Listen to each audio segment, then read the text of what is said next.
me like a Hellcat.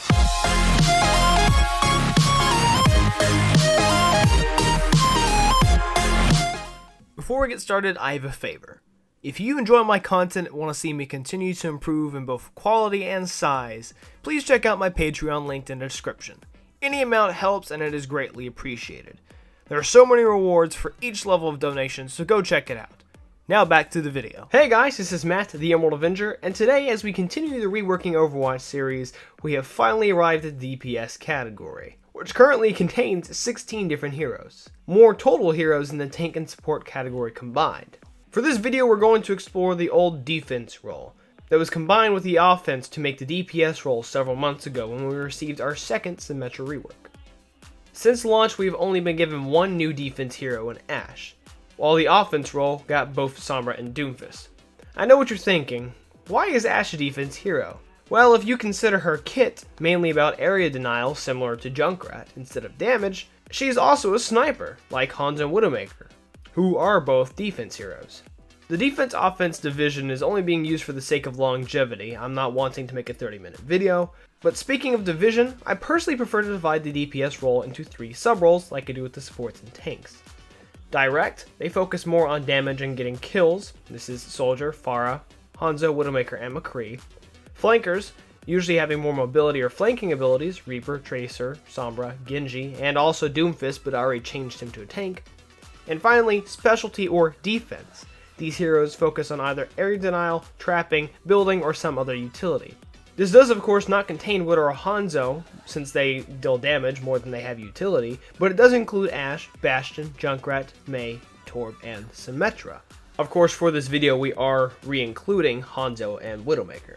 Before we get started with defense heroes, I have a change to Orisa to help counter the double barrier meta. I have a few changes to make to my Winston rework suggestion, a slight adjustment to my Zenyatta suggestion, and a new set of changes to Zarya. First with Orisa, I have an idea to sort of weaken the double barrier meta. This change gives her barrier a similar cooldown mechanic to Torb's turret. The normal cooldown is still 9 seconds. If the barrier is destroyed, there will be an additional 4 seconds added to the cooldown. This will prevent her from having a constant barrier uptime and force players to manage her barrier more skillfully. Now for Winston, I'd like to attach his shield detonation ability, which I suggested in my last video, to the interact key similar to Sombra's translocator. Second, I want to give him ability attached to a secondary fire.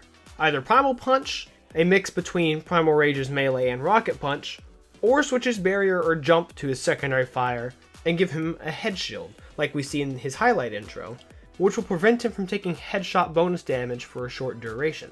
Finally, I want to give him a better passive than my original suggestion. This ability will be called Trap Zapper or Breaker, or something along those lines. Basically, Winston will do bonus damage, maybe double, to traps, turrets, and other placed objects, with the exception of barriers and Ice Wall. This change is to give Winston a bit of a boost, since he's kind of fallen off to the wayside since his barrier is not as powerful as Orisa, Sigma, or Reinhardt at the moment. Next is Zarya. This idea is a mix of my own suggestion and a suggestion seen on Blame the Controller's channel. She now can have up to 2 charges on her ally bubble, of course retaining the same cooldown. Of course, the energy gained from ally bubbles would have to be reduced to accommodate for this, or she would be at max charge the whole game. Next, keeping with the conservation of energy law, as a post-mortem ability similar to Junkrat, her total energy upon death is discharged out in a few meter radius, dealing 1 damage per energy to all enemies within the radius. These changes are to give her more team tanking ability similar to what I did with Roadhog and Hammond, so they don't truly fall out of the double barrier meta. It also gives her a little bit of personal utility. Last is Zen. This change is to my suggestion to add a teleport ability. My change to this is to make it not a targeted ability. Instead, it teleports to the ally who he has casted Harmony Orb on. I think this works better to tone down a possible power creep that would occur with this new version of Zenyatta, but also making him still a support and not just an outright DPS. Now we'll get to the defense heroes. Right now, Ashe is an okay hero. Not really strong, but not out of the meta or weak either, but she could still use a few minor changes to make her more efficient. First is a very minor change, on the surface at least, to her reload.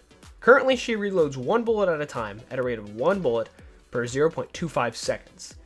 This makes her full reload last 3.5 seconds, far longer than the reload of even Sentry, Bastion, or Orisa.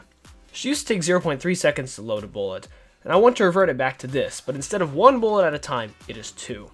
The time may have to be further increased to 0.35 seconds, but in general this change should keep her in combat and dealing damage for longer instead of having to hide when she runs out of ammo to reload. The next change could be one of two things depending on how the meta changes. Later in this video and in the next video, several heroes I'm giving an anti-barrier capability to some of their abilities. This is to keep the double barrier meta in check. If my changes in the theoretical sense don't work, I think giving Dynamite a plus 25 to 50% damage to barriers, including the damage tick from fire, would help to keep the meta in check even more so. But disregarding the meta, following suit with the only other fire ability in the game, Molten Core, I want to give Dynamite a plus 25 to 50% damage to armor, also including the fire tick damage, basically negating or reversing the damage reduction of armor. It would give her a lot of impact against the tanks, which will any meta. This would have also really helped against the GOATS meta, and was something that was suggested a lot back during the GOATS meta right after the Torbjorn change. Now we get to Bastion, who has one of, if not the greatest change in this whole series.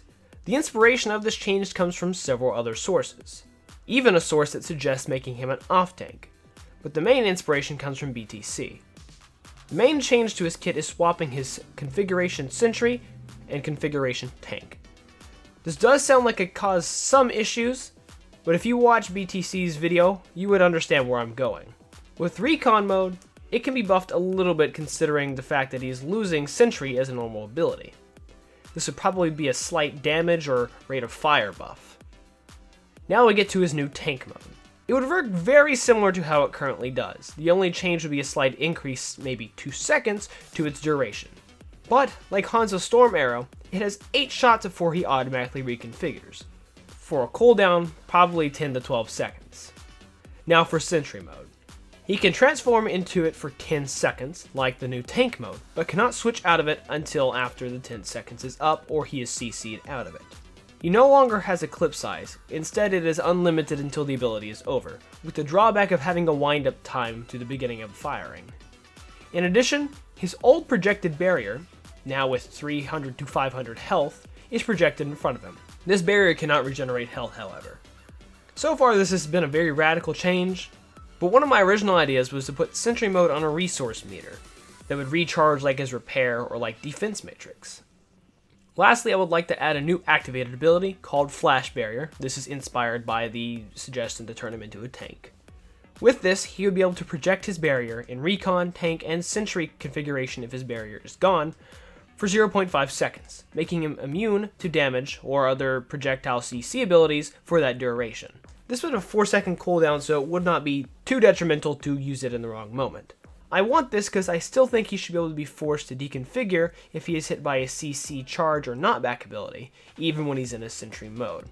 So having a skill shot ability to prevent this would be a very interesting interplay for the hero. This whole rework is aimed to make Bastion less stationary and more of a skillful hero. Now my change for Hanzo is more for experimental purposes and not truly a rework suggestion. But since Blizzard is capable of making smoke bombs, as seen in the Storm Rising event, I had the idea to change Sonar Arrow instead to a Smoke Bomb Arrow. This would retain the vision effects of Sonar, but now applies a smoke cloud. An enemy obscured by smoke will be highlighted, and enemies inside the smoke will be blinded or blinded through it. I'm not saying this is a good idea, but I think it's something I would like to see tested. The following changes for Junkrat are definitely a buff. He's one of the heroes I mentioned earlier that will gain an anti-barrier capability to his abilities. This functionality will be applied to his concussion mines. They will now have a plus 50% damage to barriers. This is for the reasons I mentioned earlier. Next is to change to a still trap. I think it should be escapable. Because of this, the max duration it can hold a player is now 5 seconds. The initial damage is down from 80 to 70, and now deals 10 damage per second that the player is rooted. To break it, the player or his allies must melee it a total of 3 times. The main reason for this is to aid Junkrat in his area denial capabilities, as well as allow him to forcibly counter the barrier meta. Junkrat is also unfortunately, at the moment, forced out of the meta because of the double barrier. Though he is good at breaking barriers, the rate at which Orisa can regenerate her barrier through just its basic cooldown means that he is constantly shooting barriers and not really gaining ult charge. He is kind of fallen out of the meta, and I feel like these changes would help put him back into it. As of now, especially in the current meta, Mei is a very annoying hero to play against. The utility she brings to a fight as a DPS is quite extreme. So in order to tone back her utility, I am changing her primary fire. I want to remove its freeze ability. I feel it is too much for a DPS hero to have on their main attack. However, the ability to slow is something that should remain. So instead of slowing, then freezing, then resetting, Mei will now just slow continuously, starting at the normal 30% up to 80% after 2.5 seconds. To counter this, I want to give her a passive called Permafrost. This allows her to freeze the ground with her primary attack, as well as 2 meter AoE around both Cryo Freeze and Ice Wall, and even remaining on the ground after Blizzard, probably for max of about 5 seconds. This Permafrost slows enemies down by 15% while they are on it, and it also makes them unable to stop, similar to Lucio's base movement. The goal of this change is to make her less annoying hero to play against, but still useful in any meta. Sim is almost entirely unrecognizable compared to her original iterations. She was a support who provides shields instead of healing. Teleporter was her ult, and she had to place turrets directly. Then she was reworked for the first time to have a barrier, was given 6 turrets, and now has 2 ults, a shield generator on top of the teleporter. Now she has been moved to the DPS category, now only has 3 turrets again, but can now deploy them from a distance. Teleporter is a regular ability, and she has a barrier as an ult. Don't even get me started on how much her primary and secondary fire have changed. Her rework is almost extreme as Bastion's. First, I want to start with her weapon. The charge attack will work about exactly the same as it does, but her primary fire has a few adjustments to its ammo use. She now has 100 ammo per clip, and at the first level of damage, it uses the same amount of ammo as it currently does. At level 2, it doubles, and at level 3, it triples from the base value. Sim 2.0 also gains ammo from damaging barriers. My Sim still does at the same rate, which is 14 per second before you subtract the ammo usage, which cancels it out at 7 to level 1, 0 at level 2, and -7 at level 3. This is to prevent Sim from constantly dealing damage to barriers at max charge, and will force her to eventually reload. Sentry Turret now has the same max energy of 100, which depletes at 7 per second while attacking, similar to her primary fire at level 1. But now they also recharge on barriers at the same rate. This allows Sim to keep her interplay against barriers despite having the changes so far. Teleporter is also gaining a slight change to its cooldown mechanic. Similar to Torb's turret, the normal cooldown is 12 seconds, which will remain if the turret is destroyed by an enemy. However, if Symmetra destroys it herself, the cooldown will be set to 6 seconds.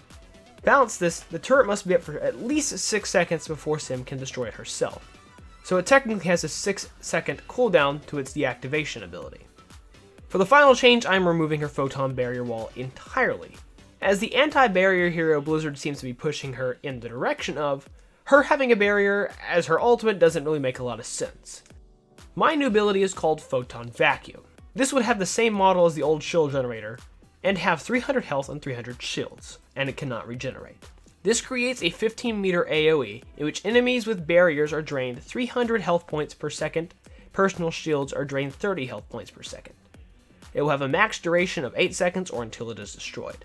During this duration, all placed turrets will have unlimited ammo, and Sim will be set to level 3 damage. After the duration, all allies within the AoE are granted 5 temporary shield per 10 shield or 100 barrier absorbed. These temporary shields will last 6 seconds before dissipating. The whole aim of this change is to make Sim an anti-barrier hero without making her oppressive and unkillable when playing a barrier hero, but also to make her not unskillful like she currently is. My change to Torb is a small one and is purely designed to bring back his level 3 turret, which he lost in his rework. A possible change is making him be able to level up the turret using Overload, but I could see this requiring Overload to be nerfed to compensate for this. So my suggestion is to give turret a resource system. As the turret gets kills within half of its max range, it adds to its scrap reserve, like the old Torb. After collecting 100 scrap, or 4 kills, it will upgrade to a level 3 turret for 6 seconds. It cannot collect scrap when it's upgraded, so it technically has a 6 second plus cooldown. The scrap collected could also be added directly to Torb as a passive. Once he collects 100 scrap, for him it'd be 15 per kill, he can hammer the turret until it upgrades, probably just one hammer strike. However, this change could make him stationary again, so it should just be experimented with and it could possibly work. Like Torb, The change to Widowmaker is small, but should be impactful. My suggestion is two small things. First, a passive called Weak Points. This gives her a plus 50% damage to headshots when an enemy is being revealed, either through Sonar Arrow, Venom Mine, Infrasight, or even Sombra's Opportunist passive despite Widowmaker not being able to see this. I think this could help Widow when it comes to counterplay, or killing tanks that are revealed by abilities. Next is an interesting buff to Infrasights. I think she should be able to give allies an additional 25% headshot damage whenever the ability is active, especially in team fights. Unless the enemy has flankers, Infrasight has very little impact and is almost an out-of-combat ability, like Shadow Step currently is. Now that I've changed all the old defense heroes, what are you guys' suggestions? Do you agree or disagree with me? If you have any thoughts, comments, suggestions, or corrections, place them in the comment section down below or in the Discord and join the conversation. So, as usual, thank you guys for watching. Please like, comment, and subscribe for more content. I'll see you guys in the next video. This is Matt the Old Avenger. Have a nice day, stay safe, peace out.